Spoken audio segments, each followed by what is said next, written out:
สวัสดีครับทุกคนสบายดีพี่น้องทางประเทศไทยเมื่อสุภุสุคนมาอยู่ในเรื่องของการก่อสร้างเส้นทางของประเทศไทยกันก่อนทุกคนมื้อนี้ก็ว่าพิมพ์ได้ไปเจอคลิปหนึ่งการนำเอาเครื่องกลจักรที่แบบโคตรทันสมัยสุดล้ำเข้ามาช่วยในการเจาะอุโมงค์ทำอุโมงค์รถไฟอยู่ที่ประเทศไทยทุกคน เห็นแล้วก็อยากจะให้ทุกคนได้เห็นนำนะทุกคนพร้อมกับการสร้างเส้นทางรถไฟอยู่ที่ประเทศไทยที่มีการเชื่อมต่อกับอุโมงค์ที่บ่าวพิมพ์ได้เอามาให้เบิ่งในมื้อนี้ทุกคนเดี๋ยวเราจะไปรับชมคลิปพร้อมๆกันทุกคนก่อนจะไปขอกำลังใจคือเก่าก่อนทุกคนช่วยกดไลค์กดแชร์ Subscribe เด้อทุกคนแล้วก็ช่วยดูโฆษณาได้เพื่อสนับสนุนบ่าวพิมพ์คือเก่านะทุกคนไปดูคลิปกันทุกคนนี่คือเครื่องกลจักร ขนาดใหญ่ทุกคนที่วิศวกรไทยอยู่ที่ประเทศไทยมีการใช้เข้าในการช่วยขุดเจาะหรือว่าช่วยอำนวยความสะดวกเข้าในการขุดเจาะอุโมงค์รถไฟอยู่ที่ประเทศไทยนั่นเองทุกคนซึ่งว่าอันนี้เขาบอกว่าอยู่ที่มีอะไรนะเด่นไซบ่ผิดบ่ฮู้อยู่จังหวัดใดทุกคนโครงการก่อสร้างเส้นทางไฟฟ้าหรือว่าอุโมงค์รถไฟฟ้าอยู่ที่เด่นไซประมาณนี้แหละ ที่ว่าสิ่งที่ว่าพิมพ์จะนำเสนอก็คือในเรื่องของการนำเอาอุปกรณ์เครื่องกลจักรขนาดยักษ์ที่ว่าทันสมัยนี้ทุกคนมาช่วยในการเข้าไปเจาะอุโมงค์ที่ทุกคนจะเห็นนี่แหละทุกคนเห็นบ่โหแบบมันเรียบเนียนเลยนะทุกคนนี่อันนี้ก็บางจุดก็เริ่มมีการทำสำเร็จไปแล้วกับประมาณสัก70-80%ทุกคนนี่เครื่องกลจักรที่ทุกคนเห็นมืออยู่ด้านนอกเมื่อกี้ทุกคนนี่เลยนะเวลาเข้ามาทางในแล้วเหมือนกับว่า มันเป็นตัวประกอบที่สำคัญในการทำให้ในสร้างผู้เชี่ยวชาญวิชาการทำการเชื่อมการจอดไปนำนะทุกคนบ่ฮู้ว่าเครื่องขุดเจาะรุ่นนี้นี่สามารถทำอะไรได้บ้างนะรายละเอียดบ่พิมพ์ก็บ่ฮู้ลึกขนาดนั้นทุกคนแต่ว่าพอได้เห็นแล้วก็รู้สึกว่าเมืองไทยเขาเอาแต่เทคโนโลยีเข้ามาช่วยเยอะมากทุกคนในการทำเส้นทางบ่ว่าจะเป็นทางรถยนต์เส้นทางของรถไฟฟ้า หรือว่าเส้นทางของรถไฟความเร็วสูงนี่ทุกคนวิศวกรเยอะมากที่ว่าเข้าไปในอุโมงค์นะทุกคนอ่ามาทุกคนเข้ามาเบิ่งกันอีกตึมจุดหนึ่งทุกคนนี่ก็ถือว่าเป็นคลิปแบบเขาถ่ายให้ดูด้านในเลยว่าหลังจากที่มีการขุดเจาะไปแล้วอ่านี่ก็จะเป็นวันนี้ทุกคนโอ้ถ้ามาพอพิมพ์ว่าทีแรกอยู่ข้างนอกคิดว่าจะเป็นน่ากลัวนะทุกคนแต่พอมาดูโอ้มันก็ถือว่าทางในนี่แบบ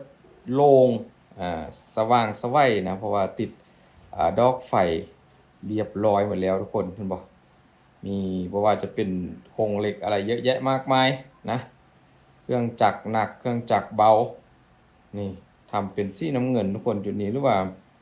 มันเป็นผ้ายางบ่ผ้าพลาสติกบ่นี่เพราะว่าจะมีการขึ้นโครงเหล็กเพื่อจะยึดบ่ให้อุโมงค์ถล่มนะทุกคนเห็นบ่ก็จะเริ่มขึ้นโครงเหล็กจากด้านล่างนี่ทุกคนโอ้แล้วก็คงจะเป็นการอะไรนะอัดคอนกรีตเข้าไปตามที่ดูเพราะว่าโครงเหล็กออมไปหมดเลยนี่ทุกคนมาทุกคนสลับขึ้นมาบนด้านนอกก็คือข้างบนของเส้นทางรถไฟความเร็วสูงทุกคนที่ว่ากำลังก่อสร้างกันในปัจจุบันนี้ก็ยังบ่เสร็จสิ้นกันเทื่อนะเพราะว่ายังคงอีกหลายปีกันเลยเพราะว่าเมืองไทยก็พัฒนาบ่หยุดอยู่แล้วทุกคนเห็นบ่วันนี้ก็เป็นคลิปที่แบบโอ้โหได้เห็นแล้วก็ตื่นตาตื่นใจแน่นอนทุกคนนี่อันนี้ก็จุดที่ว่ามีการเก็บคานข้องรถสะพานรถไฟนะทุกคนคานของเส้นทางรถไฟที่จะมีการค้นเอาไปประกอบถือว่าเขาเก็บไว้อยู่จุดนี้เลยทุกคนนะมีเครนเกียมยกขึ้นใส่กับรถหัวลากเพื่อจะไปประกอบในจุดต่างๆที่มีการก่อสร้างเส้นทางของรถไฟฟ้ารถไฟความเร็วสูงที่ว่าจะมีการทำไปในอนาคตนะทุกคนวันนี้พ่อพิมพ์เอาคลิปการประกอบมาให้ดูได้ทุกคนว่าแท่งคอนกรีตหรือว่าคานขนาดใหญ่นี่ทุกคนเขาใส่ทำงานกันยังไงทุกคนนี่เลยหลังจากที่รถค้นมาถึงก็จะมีเขียนสีเรื่องซ่องอันนะทุกคนยกคนละส้นแล้วก็เอาขึ้นไปประกอบทุกคนโอ้ยสปีดพาไปเบิ่งก็แล้วกันทุกคนเพราะว่าคลิปยาวซะเหลือเกินนะ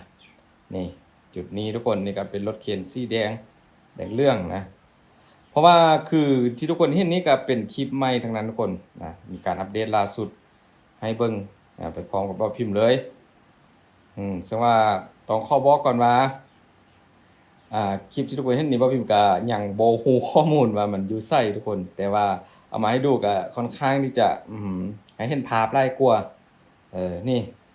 การยกขึ้นทุกอย่างทุกคนเอาทุกอย่างไปประกอบนะทุกคนโอ้ยบ่แม่นง่ายๆยกขึ้นยกลงจุดนี้เสร็จแล้วเสร็จก็เปลี่ยนไปเรื่อยๆพ่นไปจุดใหม่ทำการประกอบไปจุดใหม่เรื่อยๆนะทุกคนก็เป็นคานขนาดใหญ่เขียนขนาดใหญ่เลยทุกคนนี่การเคลื่อนย้ายก็ถ้ามาเป็นอุปสรรคบอกว่าพิมพ์ก็เป็นเรื่องปกตินะทุกคนเห็นบ่แทงคอนกรีตขนาดยักษ์ที่มีการเคลื่อนย้ายมาก็จะใส่รถอันนี้เลยลากมาแล้วก็มีต่อด้านท้ายเอามาถึงจุดหมายปลายทางบางคลิปก็มีการค้นกันไปแบบถึงค่ำถึงมืดเลยทุกคนทางกลางวันทางกลางคืนว่าซะนี่พอมาถึงจุดทางจุดหมายปลายทางแล้วก็จะมีรถเข็นรอท่ายกพี่น้องนี่คือการพัฒนาของประเทศไทยพัฒนาไปเลยทุกคนมาดูมุมสูงทุกคนมุมสูงที่มีการประกอบวิศาการก็ยืนดูเยอะมากนะทุกคนผมจะเป็นการค่อยอะไรคุมงานมีรถเข็นซ่องซี่ซวยกันยกขึ้นทุกคนคันขนาดยักษ์ขึ้นไปประกอบนี่พอประกอบแล้วก็จะเป็นประมาณนี้ทุกคนนะก็ถือว่าเป็นคานที่ไซส์เยอะมากทุกคนมีกี่อันเกือบ10อันนะเกือบ10ชิ้นอันที่ว่าใส่เข้าไปประกอบตามร่องห้องแทงคอนกรีตนะทุกคนนี่แหละคือสิ่งที่เมืองไทยเขาทำมาตลอดโอ้ยพี่น้องสร้างไปเรื่อยๆเพื่อจะใช้ในการ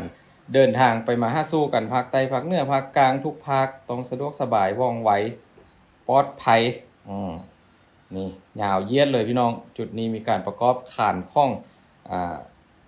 เส้นทางรถไฟความเร็วสูงนะพี่น้องอุ้ย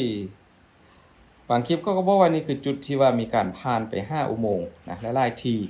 ที่ว่ามีการขุดเจาะแล้วก่อนหน้าแล้วก็กำลังจะขุดเจาะในอีกไม่กี่เดือนไม่กี่ปีนี่แหละ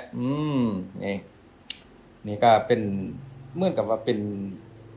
ก็อะไรเส้นทางยกขึ้นมานะทุกคนยกขึ้นมาจากหน้าดินก็บ่ได้สูงเท่าไหร่แต่โครงสร้างนี่มันมหึมาซะเหลือเกินพี่น้องที่ว่ามันไหวนี่บ่พิมพ์ว่าน่าจะเป็นเอาแท่งคอนกรีตเป็นคานประกอบใส่นะทุกคนมันจะแล้วไหวทำสำเร็จมาแล้วก็มีแต่รถคนมายกประกอบแต่ว่ามันจะซาย้อนการเคลื่อนย้ายกับการยกขึ้นนั่นแหละนี่นี่คือไฟวิบวับมีบ่แม่นไม่ใช่เทคไม่ใช่บาร์นะทุกคนนี่คือรถหัวลากที่เขามีการค้นเอาแทงคอนกรีตทุกคนแต่ว่าสะดุดตาแห้งก็คือมันเป็นการเอาไฟแสงซี่มาติดใส่กับรถดูไปก็เพลินไปพี่น้องเหมือนกับว่าเป็นเทคเป็นบาร์เคลื่อนที่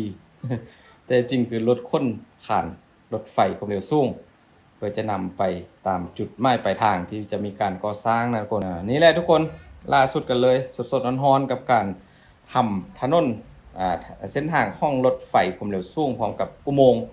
ใช้เครื่องกลจักรที่แบบใช้เครื่องกลจักรที่แบบทันสมัยแล้วก็ล้ำสุดๆของประเทศไทยของวิศวกรไทยในการเข้ามาช่วยเป็นแห่งหลักนะทุกคนในกับการขุดเจาะอุโมงค์ขอบคุณหลายๆคนบ่ได้ทำคลิปเกี่ยวกับเส้นทางถนนของประเทศไทยมาหลายเดือนกันแล้วมื้อนี้ก็ข้อจัดให้เบิ่งก่อนเพราะว่าห่างหายไปนานทุกคนบ่าวพิมพ์ก็ทำมาเยอะมากนะทุกคนขอบคุณหลายๆทุกคนขอให้ทุกคนโชคดีเด้อพี่น้องขอบคุณจริงๆบ๊ายบาย